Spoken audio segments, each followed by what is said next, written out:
दोस्तों, दिल से स्वागत है आप सभी का हमारे चैनल जीवन ऑफिशियल भोरे में। तो चलिए इन मीठी बातों के साथ आज की खूबसूरत कहानी को शुरू करते हैं। मेरे बड़े भाई की शादी हो चुकी थी और भाभी गायत्री अब नए जीवन की शुरुआत कर रही थी। अचानक भाई को कुछ दिनों के लिए बाहर जाना पड़ा। जाते जाते उन्होंने मुझसे कहा, तुम्हें भाभी का ध्यान रखना है। मैं मन में ही मन सोचने लगा, भाभी का ध्यान रखना है या एक नई जिम्मेदारी है, क्या मैं इसे निभा पाऊंगा। भाई के जाने के बाद घर में खामोशी छा गई।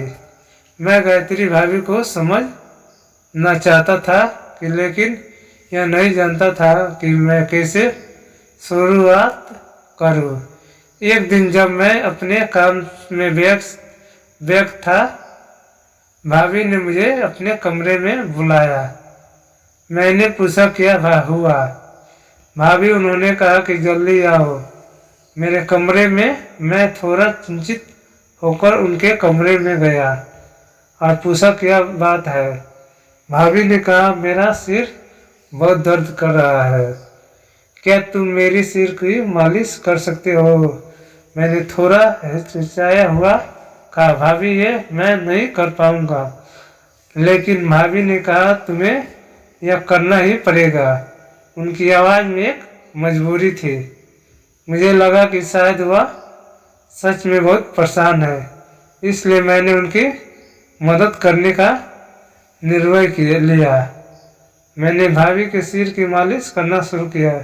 जैसे ही मैंने उनके बालों में हाथ फेरा, उन्होंने कहा कि अब तुम मेरी पीठ पर तिल लगाकर मालिश कर दो। मैंने जैसे ही सुना तो मेरा दिल तेजी से धड़कने लगा। मैं थोड़ा असहज महसूस कर रहा था, लेकिन उनके कहने पर मैंने धीरे धीरे तिल उठाया और उनकी पीठ पर लगाने लगा।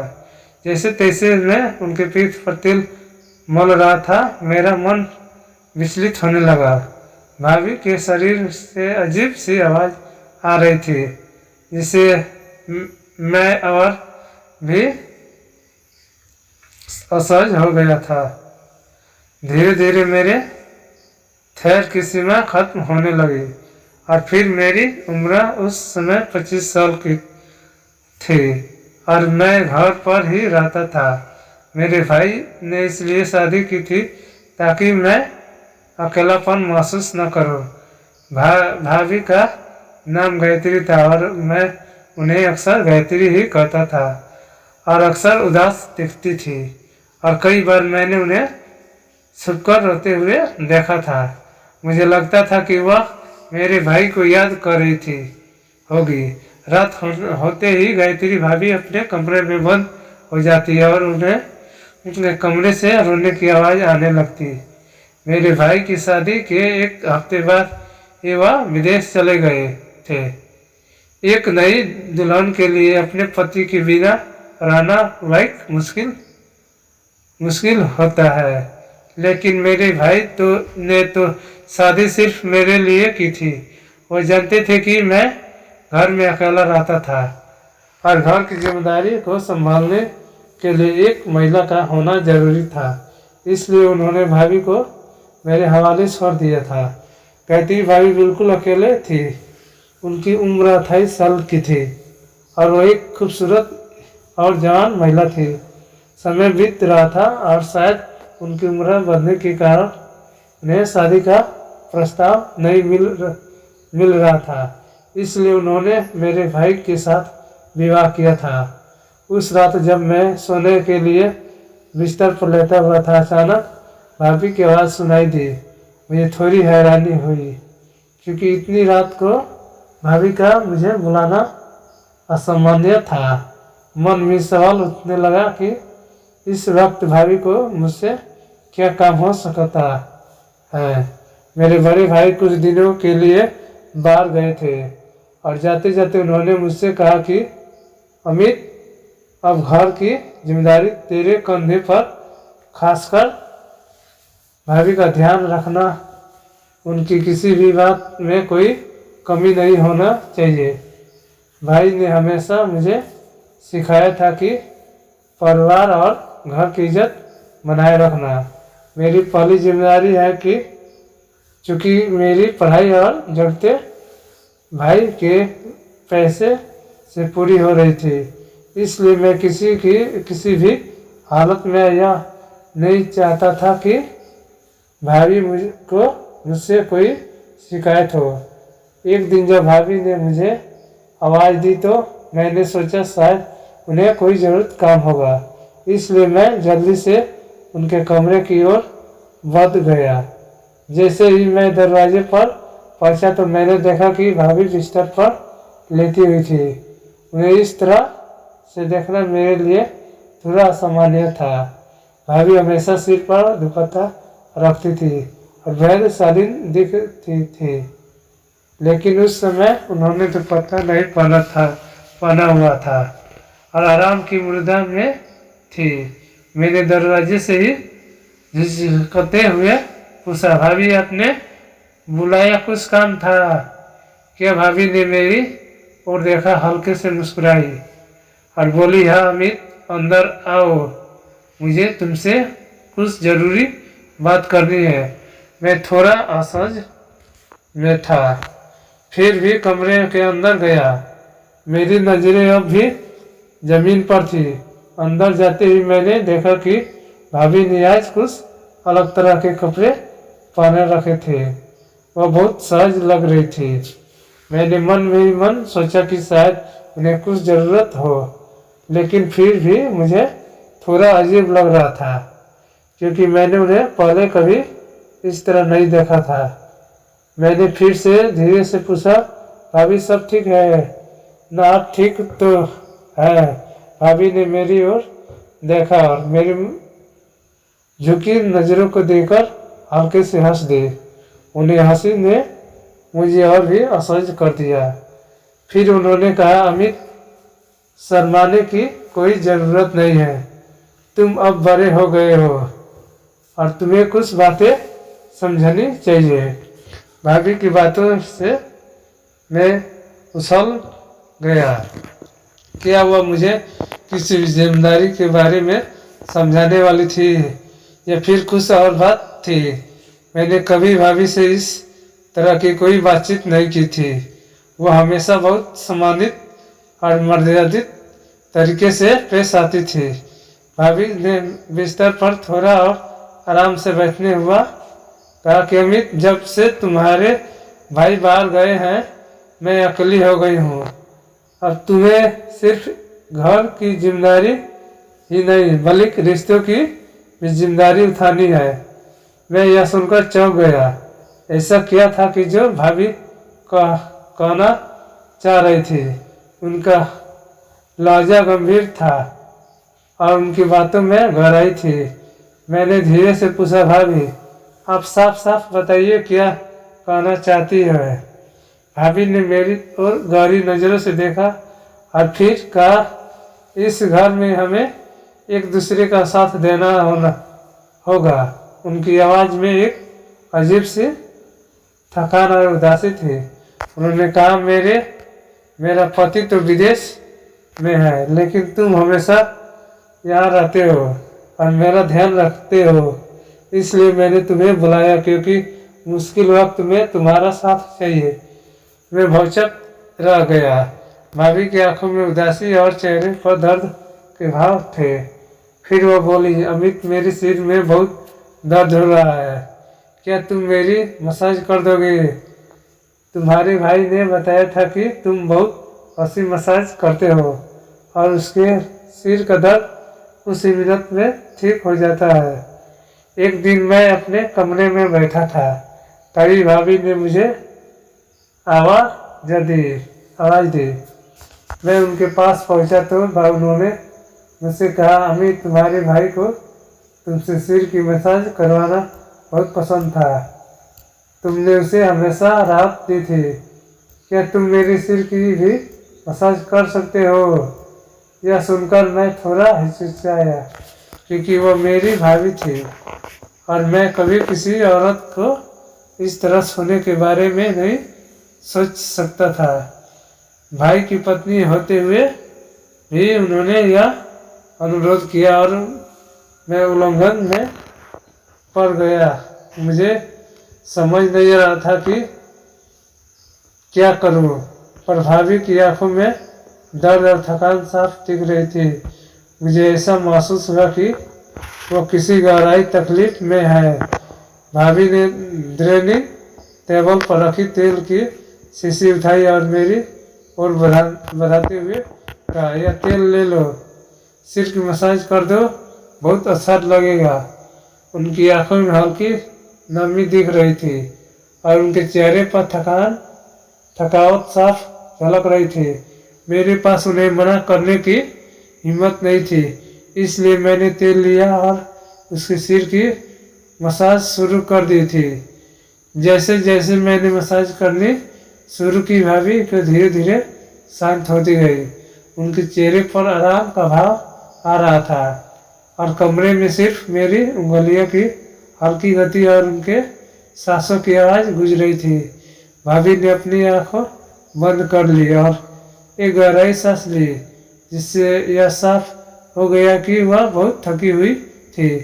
कुछ देर बाद भाभी ने अपनी आंखें खोली और मुस्कुराते हुए कहा, अमित, तुमने बहुत अच्छा मसाज की और मुझे बहुत आराम मिल रहा था।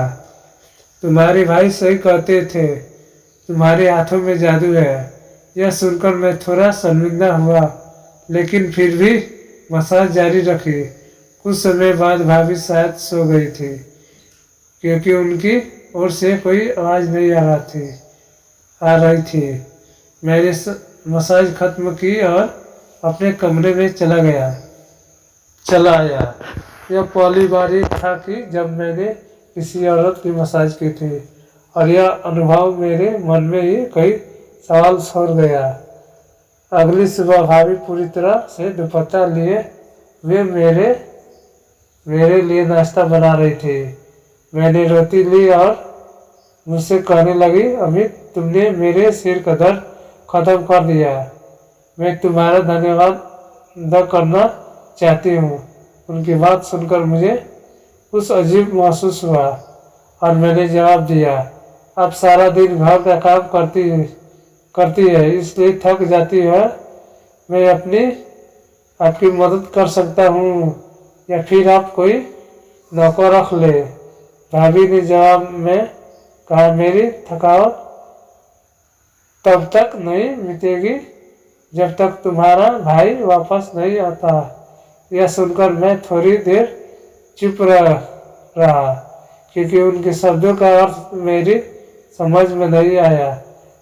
फिर वह रसोई में चली गई और मैं काम का निकल गया। एक दिन भर मेरे दिमाग में भाभी की बातें घूमती रही कि दोपहर को जब मैं घर लौटा तो मेरी बहन भी घर आई हुई थी।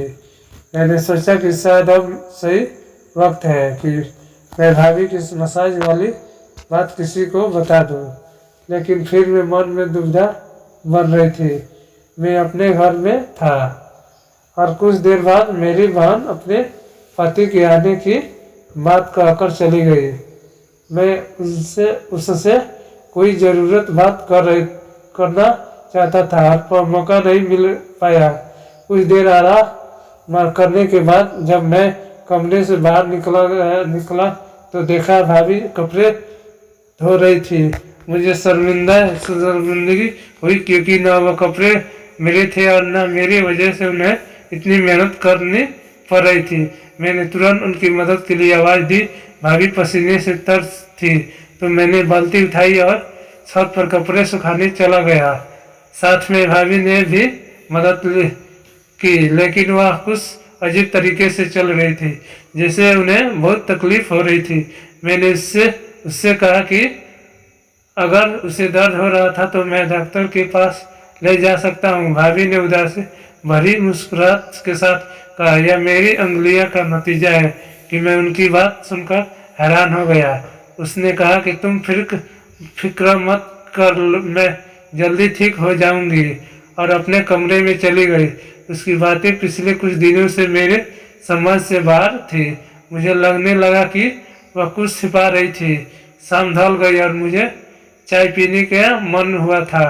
भाभी के कमरे में जाकर उसे आवाज़ देने लगा, लेकिन अंदर से उसकी रोने की आवाज़ आ रही थी। वह किसी से कह रही थी कि आज तो मेरी हालत है जिसका जिम्मेदार तू है। मैं दरवाजे पर रुक गया। मुझे समझ नहीं आया कि वह किससे बात कर रही थी, लेकिन इतना तय है कि वह मेरा भाई नहीं था। मुझे अब यकीन हो गया कि उनकी तकलीफ की वजह कुछ और थी। मैंने बिना सोचे समझे अपने भाई को फ़ोन किया और उसके सब कुछ बताया दिया। मैंने उसे कहा कि उसकी पत्नी कुछ अजीब हरकतें कर रही थी और उसकी तुम्हारी याद आ रही थी, इसलिए जल्दी आ जाओ। भाई ने कुछ बातें कह के फ़ोन काट दिया। रात को भाभी ने मुझे अपने कमरे में बुलाया। या बिस्तर पर लेटी हुई थी और सिर की मालिश करने के लिए कह रही थी। मैं चुपचाप तेल की शीशी उठाकर आया और उसके सिर की मालिश करने लगा। मुझे अजीब लग रहा था कि वह मुझसे ऐसा क्यों करवा रही है। अगली सुबह मैं सोचा कि कॉलेज से जल्दी वापस आकर देखूं कि घर में क्या चल रहा था, लेकिन जब मैं वापस आया तो घर में सुनसान था और कुछ देर बाद भाभी पसीने से भीगी हुई घर आई। मैंने उससे पूछा कि वह कहाँ गई थी, पर उनसे सिर्फ घर के कामों का जिक्र किया, बाहर जाने की बात नहीं बताई। अब मुझे यकीन हो गया था कि वह कुछ छुपा रही थी। रात में फिर से उसके मुझे अपने कमरे में बुलाया। मुझे पता था कि वह फिर से मालिश करवाना चाहती है, लेकिन वह अब मेरा मन नहीं कर रहा था। फिर भी मैं तेल लेकर उसके पास गया। इस बार उसने मुझसे कहा कि अपने लाइट बंद कर।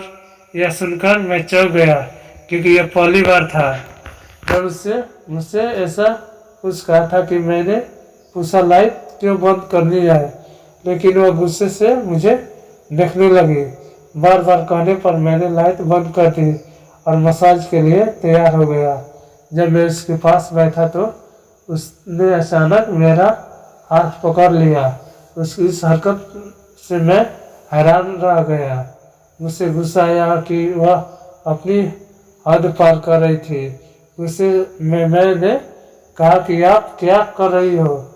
उसने धीमी आवाज़ में कहा, अमित, मैं तुमसे एक बहुत ज़रूरी बात करना चाहती हूँ, लेकिन मुझसे इतनी हिम्मत नहीं है कि मैं रोशनी में तुमसे यह बात कर सकूँ, इसलिए मैंने अंधेरा किया है। भाभी की आवाज़ में मुझे कुछ अलग सा महसूस हो रहा था। इसके बाद उसने मेरा हाथ थमाकर अपनी बात कहना शुरू की। जो कुछ मैंने सुना उससे मेरे होश उड़ गए। उसने कहा कि मुझे हमेशा से लड़का का साथ पसंद था, लेकिन कोई भी मेरे साथ लंबे समय तक रिश्ता नहीं रखना चाहता था, इसलिए मैं अकेली ही ज़िंदगी गुजार रही थी। फिर मेरी ज़िंदगी में एक शख्स आया जिसने मुझे प्यार और सपने दिखाए। जब भी मुझे पैसे चाहिए होते थे उसे दे देती थी, लेकिन जब मैंने शादी की बात की थी तो उसने मना कर दिया, क्योंकि अब मैं बड़ी हो चुकी थी और वह किसी और को चाहता था। उसने मुझसे दूरी बना ली, क्योंकि उसने मेरी मदद से अपना छोटा मोटा कारोबार शुरू कर लिया था। अब उसके पास सब कुछ था और मुझे उसे मेरी ज़रूरत नहीं थी। वह रुकी, फिर बोली। उसके जाने के बाद मैं टूट गई। दो नौकरियां के चलते मैं बहुत थक गई थी। कमर और सिर का दर्द मेरे जीवन का हिस्सा बन गया था। जब तुम्हारे भाई की से शादी की बात चली, मेरे माँ बाप ने मुझे मजबूरी कर दिया और मेरी शादी तुम्हारे भाई से हो गई, लेकिन इस रिश्ते से कभी कोई प्यार नहीं था।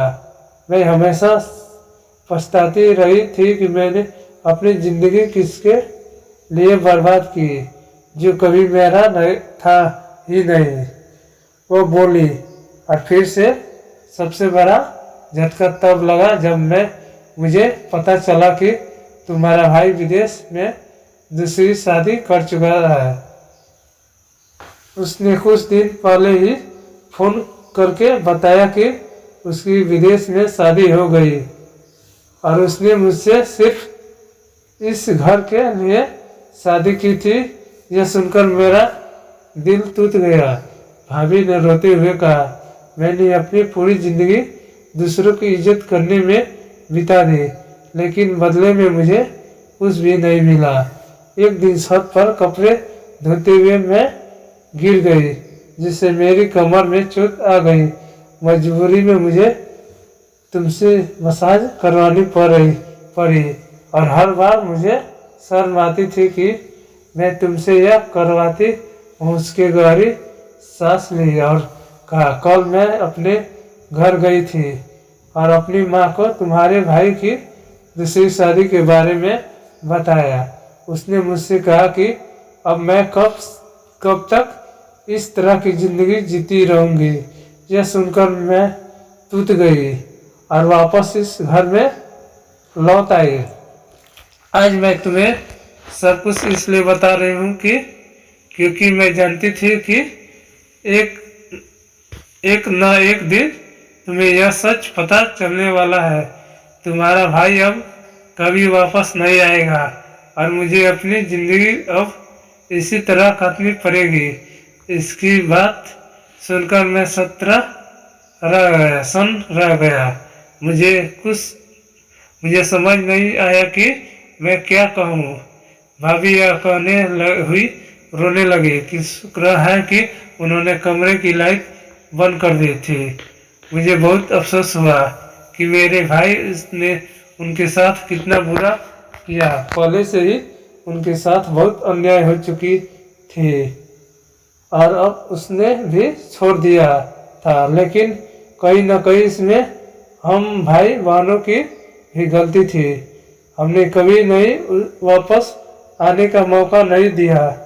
उसकी उम्र भी बढ़ती जा रही थी और कब तक वह अकेली रहेगी। फिर उन्होंने किसी दूसरी औरत से शादी कर ली।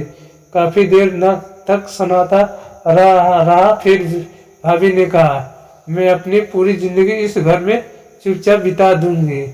मैं तुम्हारा भी ध्यान रखूंगी और इस घर का ख्याल रखूंगी। बस तुम मुझे इस घर से जाने मत देना। तुम्हारा भाई अब कभी वापस नहीं आएगा और मैं भी यहीं रहूंगी। मुझे डर है कि एक दिन तुम मुझे इस घर से निकाल दोगे।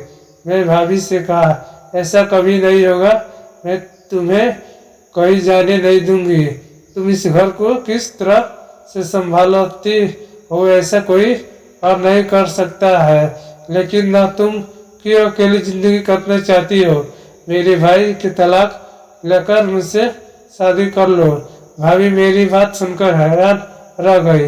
मैंने उठकर कमरे की लाइट जलाई और कहा, खुशी पर तुम्हारा भी हक है। मेरी पढ़ाई पूरी होने वाली है और जल्द ही मैं नौकरी कर लूंगी। तब तक तुम तलाक ले लो और फिर मैं तुमसे शादी कर लूंगी।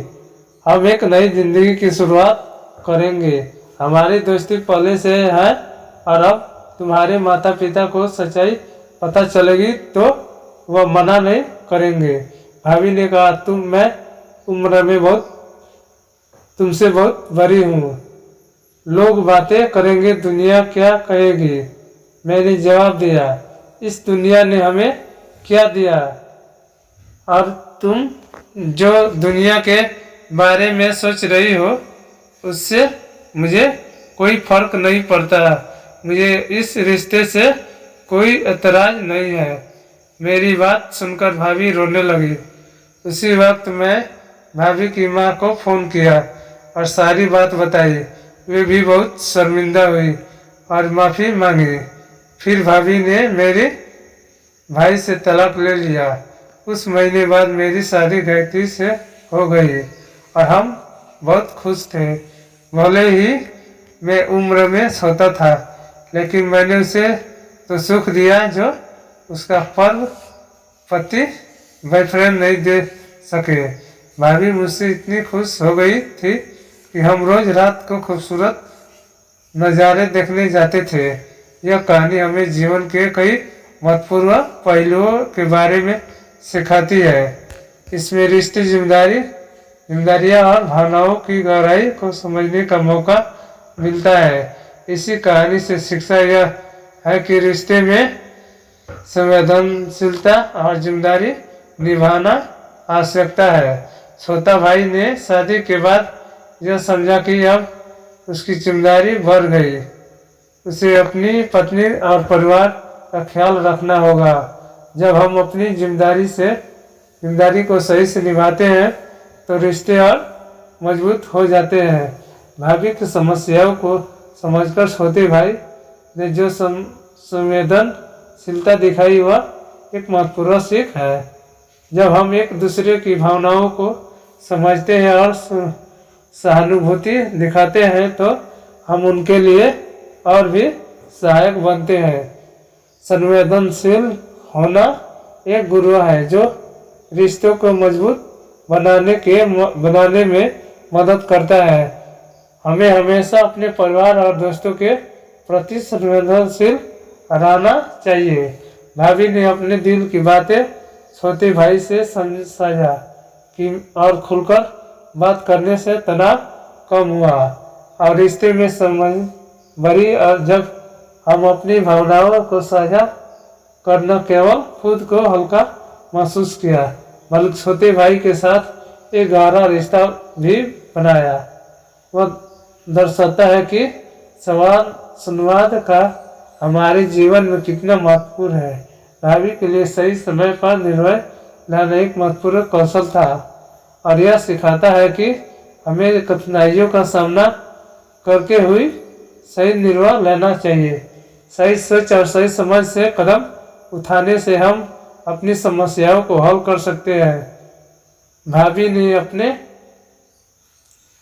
आत्मसम्मान को हमेशा बनाए रखा। आत्मसम्मान का अर्थ है कि अपनी पहचान और अधिकारों को सम्मान करना। यह हमें सिखाता है कि कभी भी हमें अपने आप को कमजोर नहीं समझना चाहिए बल्कि आत्मसम्मान को बनाए रखते हुए जीवन की कठिनाई और न कर सामना करना चाहिए।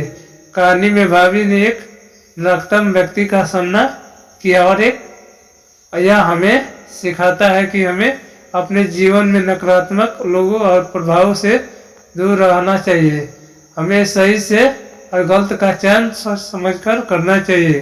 भाभी और छोटा भाई के बीच का रिश्ता प्रेम और स्नेह से भरा हुआ था जो यह दर्शाता है कि प्रेम और सामर्थ्य से भरे रिश्ते जीवन को सुखनुमा और संतुलित बनाते हैं। भाभी ने समाज में बंधनों की चुनौती दी जिससे यह स्पष्ट होता है कि कभी कभी हमें अपने सपनों और खुशियों के लिए समाज की अपेक्षा को नज़रअंदाज करने का साहस करना चाहिए। अपने सपनों के बारे में डरने का साहस ही अपने जीवन में आगे बढ़ने की प्रेरणा देता है।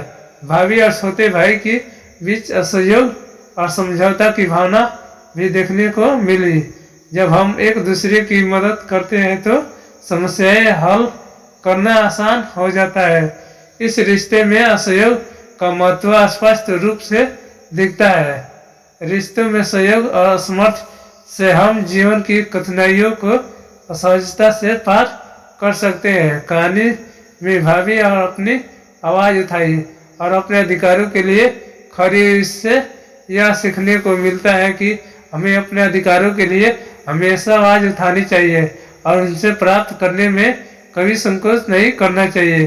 अपने अधिकारों का सम्मान करना हमारी जिम्मेदारी है। यह छोटा भाई और भाभी के बीच की समझदारी इस बात का प्राण है कि कैसे समाज में रिश्ता को मजबूत किया जा सकता है। जब हम एक दूसरे की भावनाओं को समझते हैं और संवाद करते हैं तो समस्याएं छोटी लगने लगती है और रिश्ते गहरे हो जाते हैं। कहानी से अंत में छोटा भाई ने भाभी को एक नया जीवन जीने का अवसर दिया। यह दर्शाता है कि जीवन में कठिनाइयों के बाद भी हमें कभी हार नहीं मानना चाहिए और सकारात्मक सोच के साथ आगे बढ़ने रहना चाहिए।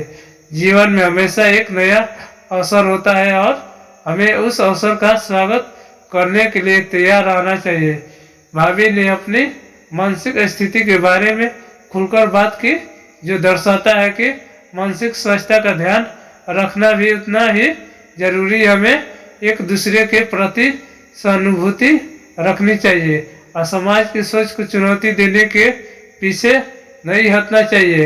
जब हम अपनी बात खुलकर रखते हैं तो समाज में बदलाव लाने की शक्ति भी हमारे पास होती है। हमें चाहिए कि हम अपनी भावनाओं को व्यक्त करना चाहिए और दूसरे की भावनाओं को भी समझना चाहिए।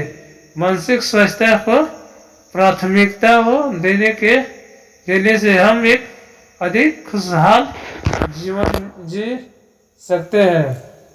कहानी का अंत सकारात्मक के साथ होता है कि जब छोटा भाई और भाभी ने एक नई शुरुआत की है, हमें यह सिखाता है कि जीवन में कठिनाइयों के बावजूद हमेशा एक नया आरंभ संभव है।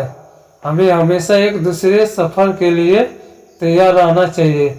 इस कहानी से हमें कई महत्वपूर्ण शिक्षाएं मिलती है, जैसे कि हमें अपने रिश्ते, जिम्मेदारी और आत्म सम्मान को समझना चाहिए। सहानुभूति, सहयोग और समझदारी से भरे रिश्ते जीवन को सुंदर बनाते हैं। हमें चाहिए कि हम इन मूल्यों को अपने जीवन में अपनाएं और एक दूसरे का साथ दें। कहानी में दर्शाए गए सबक यह बताते हैं कि जीवन में कठिनाइयों का सामना करते हुए भी हमें सकारात्मक बनाए रखनी चाहिए। रिश्तों की मजबूती और एक दूसरे के प्रति जिम्मेदारियों को निभाकर हम अपने जीवन को सफल और खुशहाल बना सकते हैं। हमें अपने अधिकारों के लिए आवाज़ उठाने, समझदारी का निर्णय लेने और एक दूसरे के प्रति सहयोग रखने की आवश्यकता है। इस प्रकार कहानी की महत्वपूर्ण शिक्षा हमारे जीवन के हर पहलू में लागू होती है। अगर यह कहानी आपके दिल को छू गई तो कृपया वीडियो को लाइक करें। यदि आप चैनल पर नए हैं तो इसे सब्सक्राइब करें और नोटिफिकेशन बेल को दबाएं ताकि हमारे अगली कहानी को अपडेट सबसे पहले आपको मिल सके। धन्यवाद। कहानी का नाम है, चैनल का नाम है जीवन ऑफिशियल भोरे 1 2 3 4। धन्यवाद। अपने जीवन के बारे में खुशी रहे। धन्यवाद आप लोगों के।